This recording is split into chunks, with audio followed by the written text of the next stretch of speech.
fine. See, it's not even a thing. So, So, can I get in this? Here we go. yeah, there we go. Allison, There we sit down go. and eat your food. All right, so welcome again to another edition of Midcard Mana. I know we were gone for 2 weeks, but now we're back. 2 weeks. So it is I, the Loose Cannon, and I got, of course, my partner in crime, my Sam tag team Keola, partner, the Wrestling Connoisseur. and we are here to talk today. Stealing all my spotlight. God, because I'm the whole effing show. I get it, because I get it. Does anybody else get it? people who know me understand, but you can tell by looking at my face. Anyway, we are going to be talking today about Wrestling. about wrestling. Specifically, this is our review for Hell in a Cell, which happened on October 8th. So the pre-show match we're going to start up with, that was Hype Bros versus Shelton Benjamin and Chad Gable. I actually didn't see that. I haven't seen the pre-show yet. Oh man, the pre-show is actually... I couldn't... That like you talked about, you couldn't find it on the network after. I couldn't find the pre-show this time. Yeah. So, I mean, I was lucky in that I found it this time. I still can't find the Probably No why I Mercy couldn't. one. Oh, really? The No Mercy one doesn't show up on my... So what thing. happened? So, the Hype Bros versus Shelton Benjamin and Chad Gable. First off, Zack Ryder with an entrance robe. I was cool with it. New entrance music for Shelton Benjamin and Chad Gable. I don't know when this happened, but it's something I just noticed then. Yeah. But I mean, it was good. It was good tag team work for both of them, for both tag teams specifically. Mojo tagged in, and there's shoulder tackles everywhere.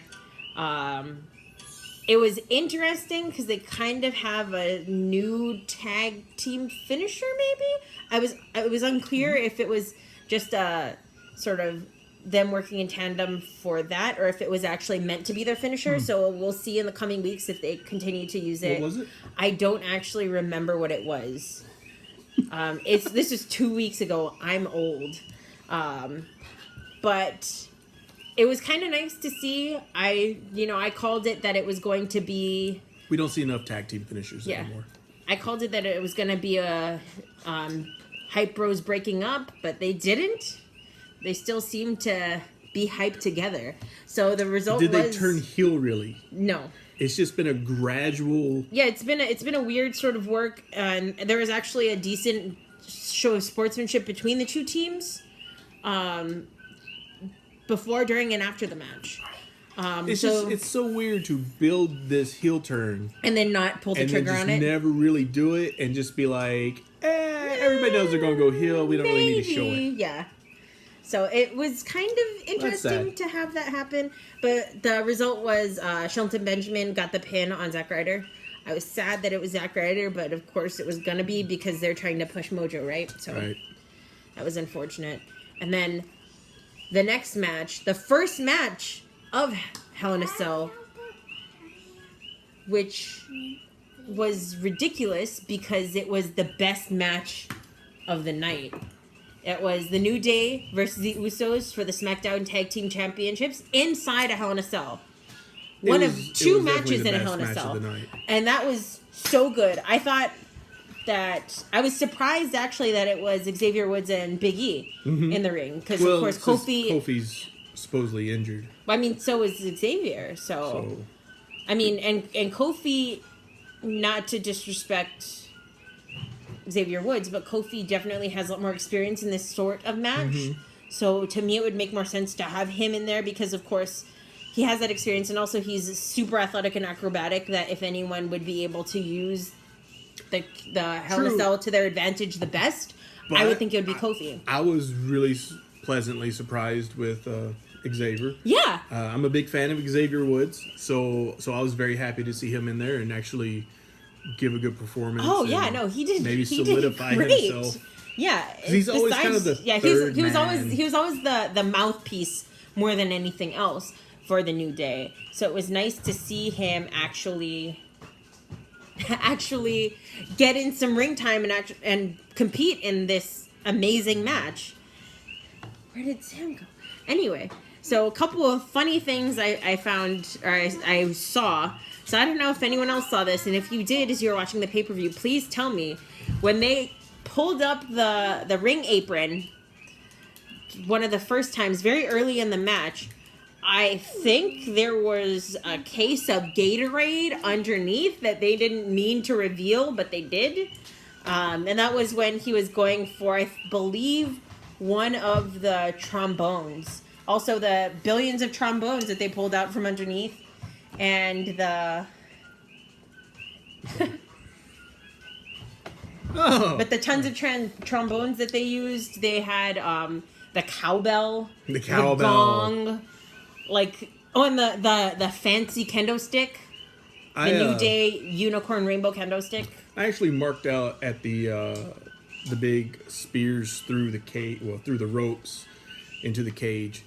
Those were vicious. So good, though. I mean, like, for everyone involved in that match, it was just, you can really tell that they work so well together. At one point, Big E hit the spear and into the cage, but it's like there was the post right there, and I swear, like, he went head first right into it. Yeah, it wasn't the cage part; it was the actual pole, and I was just like, "Dude's gonna get a concussion."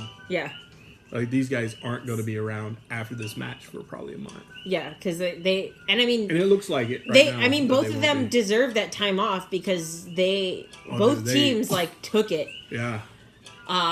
With Usos pinning Xavier Woods with the kendo sticks against the cell. Beautiful. I mean, absolutely horrifying, but beautiful. Yeah. Was it handcuffs? Was it handcuffs or zip ties? I can't remember. Big E was handcuffed. They had him. Oh, both of them were handcuffed. They had him against the ring post. And Xavier was handcuffed. Yeah.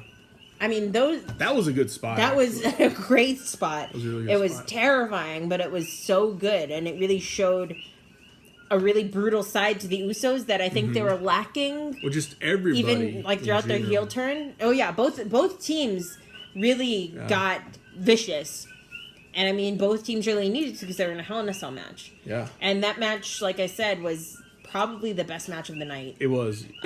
Just as far as the dynamics between it. Hell in a Cell yet? Watch that match and then turn it off. Yeah. Because you're going to be disappointed by how it went completely reverse and just. But I mean, it was. That was the best match. So it's not going to get any better than that. Yeah. So you might be let down. You might be a little bit let down, but of course it resulted with the new champs, the Usos. Because it ain't Paranoia. It's the Usos.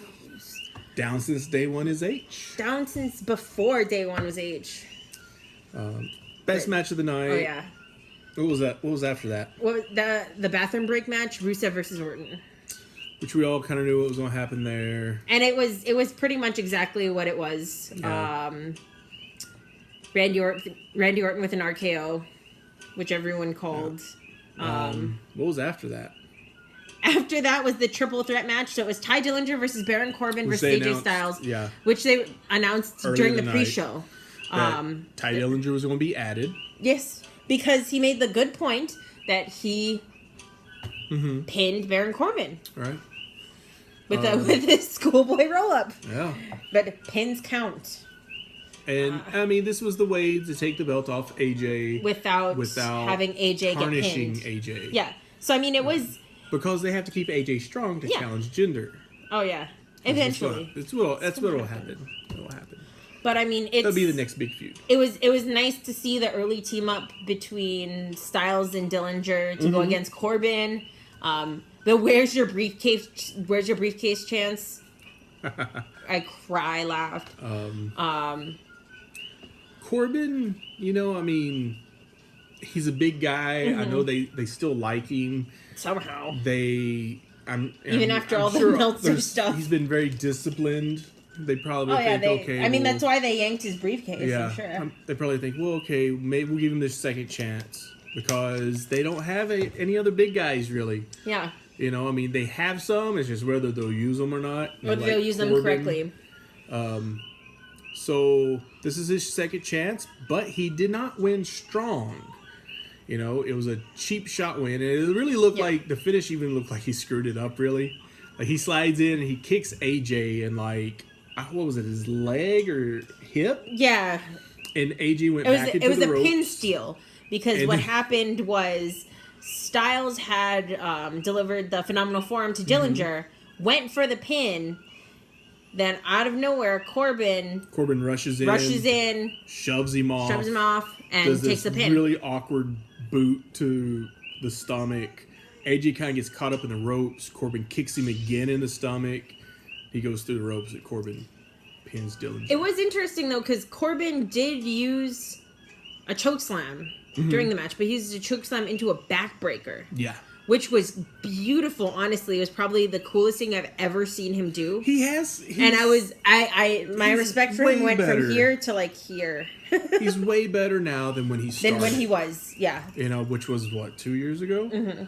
So, I mean... On a good back body drop from Perfect 10. I'll give him props that he's progressed fairly nicely. Not as quickly as some other people, like Braun Strowman, for instance, who has who progressed... rather quickly, comparatively. Yeah. But I mean, we're comparing Corbin to Braun. Yeah.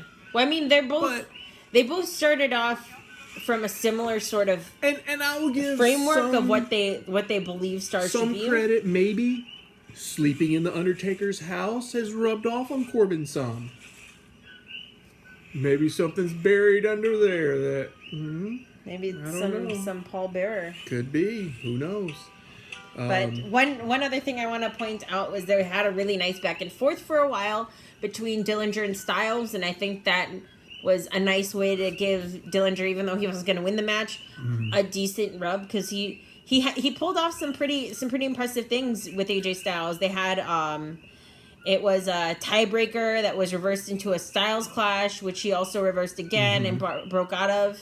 And it ended up being tiebreaker, Styles clash, sort of escape, and then Styles got him back with the calf crusher. So it was a very nice back and forth, and I liked that they gave him that. Mm-hmm. I thought that was really important because Dillinger is such a beloved talent. I don't think we'll see Dillinger get the title yet. No, not in the near future. Not before next year. But I do hope that he gets a really big rub off of feuding with Corbin. Hopefully they'll go in that route. Mm-hmm. Corbin Dillinger with a nice long feud over the title for a good while. It would be nice. But that was a pretty good match. It was okay. Yeah.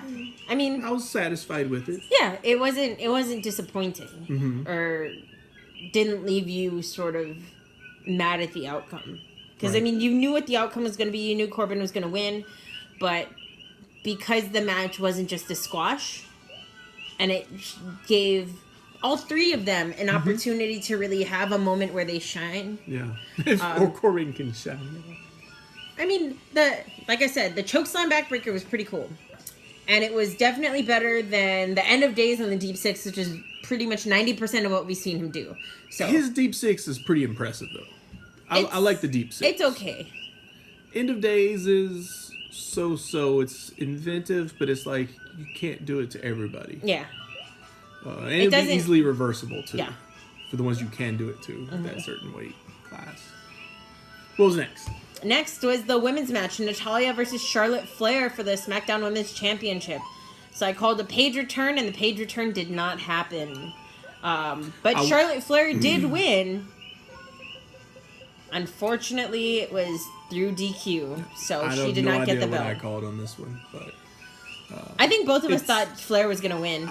Yeah, I wouldn't put it past them to strap Charlotte immediately. I think it's best to keep it on Natalya for a while.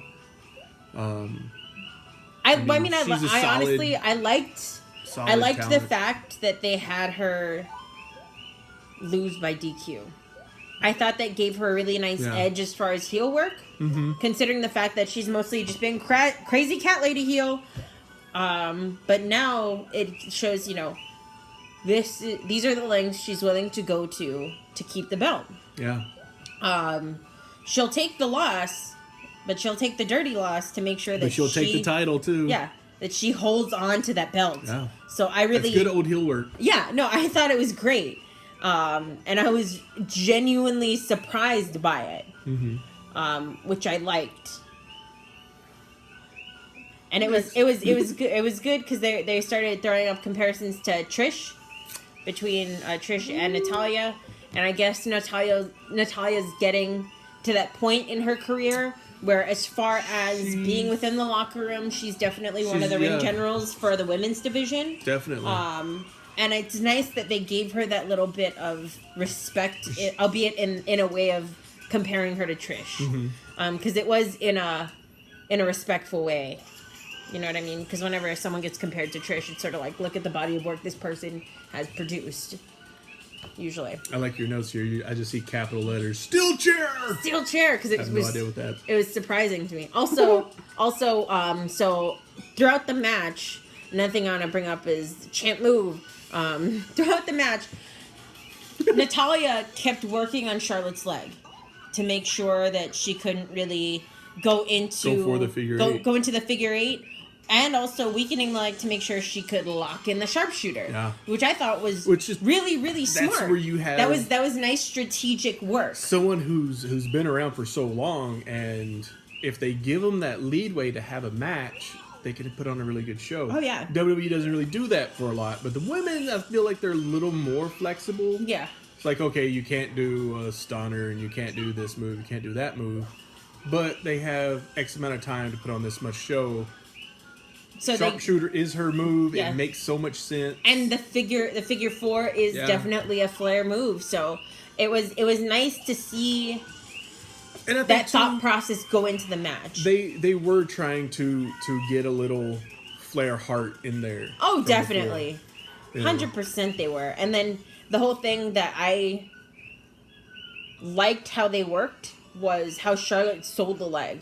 So when she was climbing up the rope, she would hobble on the leg and try and be a face. Yeah, and try and jump and make sure that she doesn't use the leg that much. I thought that her sell of the leg being injured was beautiful face work, because it really made her look so much stronger. Like she's powering through this because it means so much to her to win this belt. And it's really a shame that the women are just like a sideshow on all these shows. They should really, they have 6 women on each show. Like, it's, a handful. They should really have their own show, at least an hour-long show like NXT. Or 205. Or 205, yeah. I mean, I don't understand why they don't do it. And just have them all on one show. Then you could just have them sporadically on whatever show if you wanted to after that. But NXT women... Raw, SmackDown with divas, and I mean, then they could pull in whoever they wanted to really fill it out. I mean, they really, because there's plenty. They just got a bunch from Mae Young. Yeah, I mean, not to mention, I'll just bring this up now since we're talking about the women's division. Madison Rayne of TNA fame. This is like the only TNA news I have, so I'm just like hanging myself out here. So I'm just gonna throw it in. She's in the Performance Center now. And I don't know if she signed a contract yet or if there's negotiations ongoing. So from what I understand, as far as how specifically NXT or Performance Center contracts work out, usually, they're free to still perform in other companies. So like when Gargano and Ciampa first signed their contracts doing the Dusty Rhodes Tag Team Classic a couple years back, both of them were still able to perform on TNA.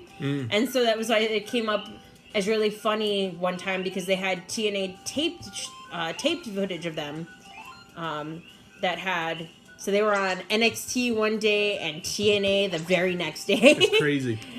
But I mean, as far as I know, she's gone from Impact, GFW, whatever. Whatever they're called. Yeah.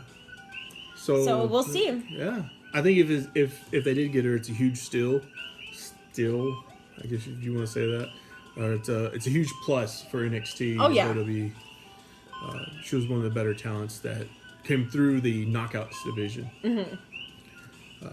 What was the next match? So the next match, actually, before that, they had the segment, The Return to the Fashion Files. So they're no longer going to be Twin Peaksing. They're going to be Pulp Fiction. Also, the weirdness of having the Ascension try and buddy up with them. That was strange. Has me a little confused. I would like to see how this plays out in further episodes of SmackDown. But, I mean, I thought it was a very weird move considering how different these tag teams are, and especially because of how much they wanted to try and push Ascension as this really sort of intimidating Road Warriors demolition tag team, that now they've totally changed that direction. Yeah, I don't know. So we'll see how it works out. But the next match after that was Shinsuke Nakamura versus Jinder Mahal for the WWE World Heavyweight Champion. The rematch. And, of course, we figured Jinder would not be hindered. Right. Can't hinder Jinder. Can't hinder the Jinder. And I love Nakamura. He's my kayfabe cousin, thank you.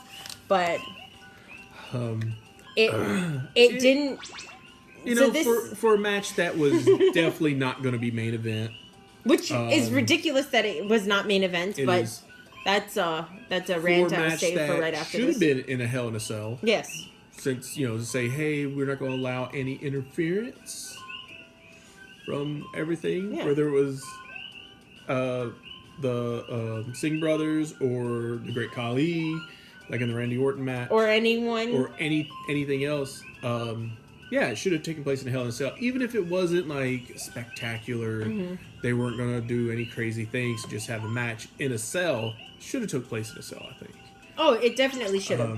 I feel like the title defense, the main title of that brand, should definitely be in the gimmick match of that pay-per-view. Yeah. You know what I mean?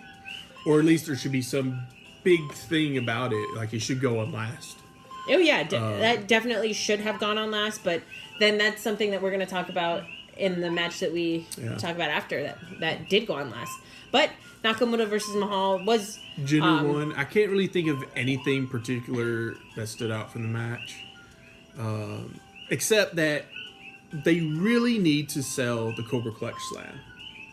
More. And nobody has really so far. I mean, Nakamura sold it fairly well. But this is his because finisher. He's a professional. But... Right. Not like Orton. Orton just falls over. Like, it looks like a Cobra Clutch. It's called the Colossus, I believe. Is that what it's called? Yeah, I think that's what they call it with Jinder Mahal. So, yeah, they need to sell it like crazy. They need to jump out of the roof and really have that impact. I mean, there were like good... a choke slam. There were good spots in this match, and there were good moments that happened, like... Nakamura taking out the Singh brothers, having some good vibrations, which is always like a favorite of Nakamura as far as his moveset. But it was unfortunate because of the fact... Oh, and the Bollywood Boys did end up getting thrown out of the match. But unfortunately, it was that cost Nakamura the match. Right. Is while the referee was throwing him out, Nakamura got the Bomae, but he got it where Jinder could move his way to break the pin via rope grab. So it was disappointing because I think we all knew that Jinder Mahal was going to remain champion. Yeah, we knew Jinder would stay champ, and nothing really stood out because at the beginning of the show, you had this incredible match. Oh, yeah. And then you had the other Hell in a Cell at the end of the show, so everything in between just kind of like blurs away. Yeah. So the match after that was the match right before the main event. So that was Dolph Ziggler versus Bobby Roode. We all predicted Bobby Roode was going to win. We didn't realize it was going to be a dirty win. Apparently, right? That he ended up getting called out on the Smackdown right after. I didn't actually take much notice to it during the match. Oh yeah, no, I noticed it the whole because they kept rolling each other over, and then finally he grabbed the tights. But I mean, Ziggler started grabbing his tights first, so. It makes me wonder what kind of character they're going to push for Roode. Yeah, are they going to tease it made it a little heel confusing, turn, or are they going to say, "Hey, this is Bobby Roode, and he's not afraid to cheat." Yeah, as we know it in NXT. We have a little technical difficulties for a moment, but yeah. So, where are we? You can't see me. There we go. I think we're okay now. I think we're safe now. Is it good? It's fine, I think, but I don't know where you will fall in frame, so I can't really tell for sure. I'm short and tiny, but it was interesting because, and it was good, I guess, character work for both of them. That was my daughter.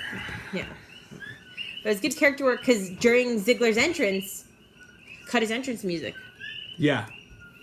And just walked out. Just walked. So I liked how he stuck to the gimmick of no gimmick. The gimmick of no gimmick. And it was interesting to watch him also then gimmick it up by tuning up the band before he went for a super kick.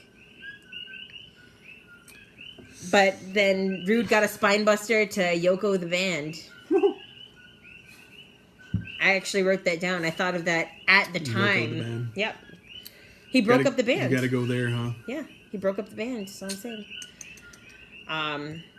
And I was surprised by how many sleeper holds he went for. Ziggler, I mean. Mm-hmm. That's one of his moves. It is, but I mean, it's not one of his moves that we've seen in quite some time. We haven't seen him in quite some time. That's fair. That's also accurate. Yeah. So even when we have seen him, we haven't seen him wrestle. Yeah, he kept up that gimmick of stealing gimmicks for a while. Way too long. I mean it got attention, but it's so I mean they're still going with it. The the tight pull is going to continue the feud. I don't know if it's going to be anything more than that. I mean tonight on SmackDown they're going to have the rematch, so we'll find out. So we'll find out. I mean, it's already happened, but I mean, we haven't seen it because we don't get it until 8 o'clock. Anyway, so the last and final match, the headlining match of Hell in a Cell, not for a title or anything, was Shane McMahon versus Kevin Owens. And we both predicted that it was going to be KO. Yeah. Which it sure was. It kind of surprising because I was kind of wondering, like, would they not put Shane over for this? And it was like, God, if they're smart, no. What I did like was Owens, he's selling everything for what it's worth, climbs up to the top of the cage. He has Shane on the thing, and he's just going to jump off the barricade. He's like... And he climbs up top, and then he gets up there, and... I can't do it.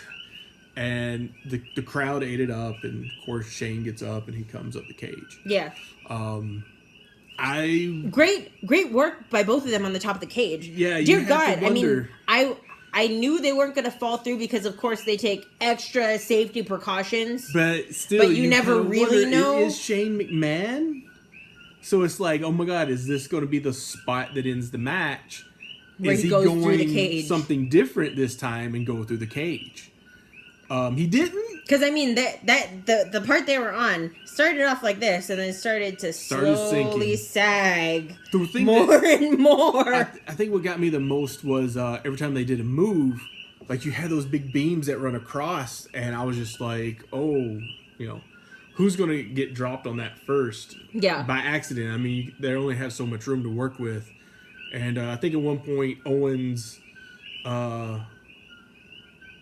they did a suplex. I can't remember if it was Owens or Shane whose foot hit the pole, and you see them kind of like shake their leg off a little bit. That was Shane. Shane's ankle hit it. I was like, is that and hit it hard. And I saw it, and I was like, woof. Yeah. That was an accident, and I hope you did not break your ankle. Yeah. So really good finish, though. It was also good character work for both of them. Kevin Owens getting right into the face of Shane's kids. Yeah. When they were climbing down and Owens took the bump off halfway through the cage. Halfway through. I was really surprised by that, actually. I was too. Beautiful bump, though. Oh yeah, no, it looked he great. Went so easily through the table. Like he just perfect spot. Like he just fell just right. I thought, oh, okay, well, is this it? Is Shane gonna come down and finish him off? Nope. He's got to go for the big one. He took a second. And then continued to climb. Then we got the big finish where Sami Zayn comes out and pulls his best friend off the table. It was great. I was like, you can see in my notes. I'll show you my notes. I don't know if you can see it. You can't see it, but basically it just says, "Holy shit!" Because Sami Zayn came through, saved Kevin Owens, pulled him off the table and let Shane crash right through. Yep. And it was and then insisted that the ref finish the match and and picked up Kevin Owens, put him on Shane, made the ref count it. Yes, that was good. We all wondered though, like, what was going to happen when SmackDown come around? Yeah. So when we talk about SmackDown, last week's SmackDown at least, I don't know what tonight's is going to show, but last week's it was decent. You know, a decent promo, a slight heelish tint to it. Well, we'll talk about it a little bit more in depth when we go into our week in WWE review. Yeah. But it was an interesting show, considering the fact that these two men had worked together so much through most of their career.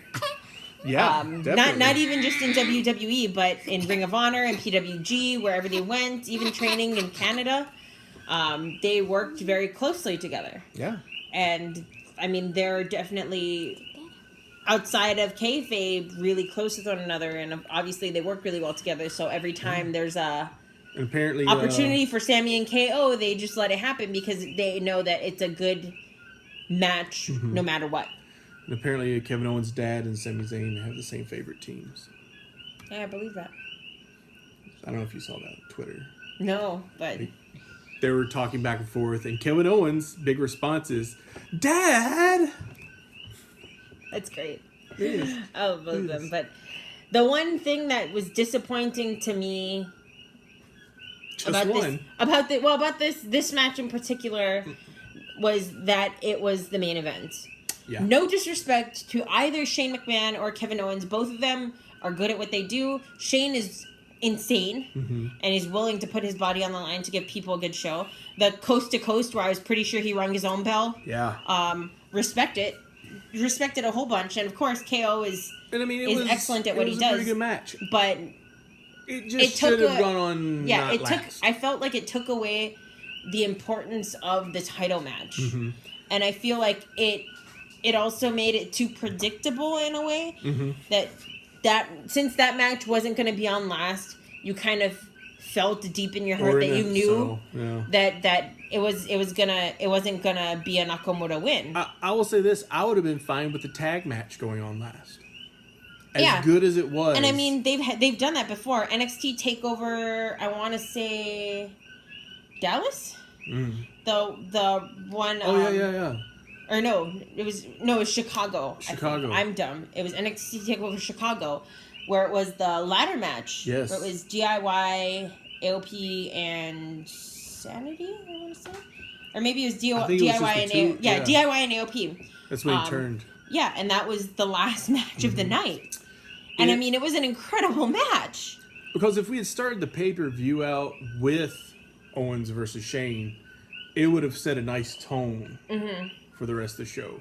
Even with the Sami Zayn interference. With the Sami Zayn interference, then you could have like peppered that throughout the show. Like, oh my God, let's try to catch up with Sami Zayn, and having the EMTs are checking out Owens and Sami's Shane, there, and trying to get a word with them, and have that going throughout the pay-per-view. Like, hey, we want to know why. I did like the one benefit I felt that came from having that be the last moment that the audience left with, was that it made Sami Zayn stick more in their minds. It did, so I think it definitely gave him a really good rub. It gave him a lot of heat that got people to sort of pay attention to him more.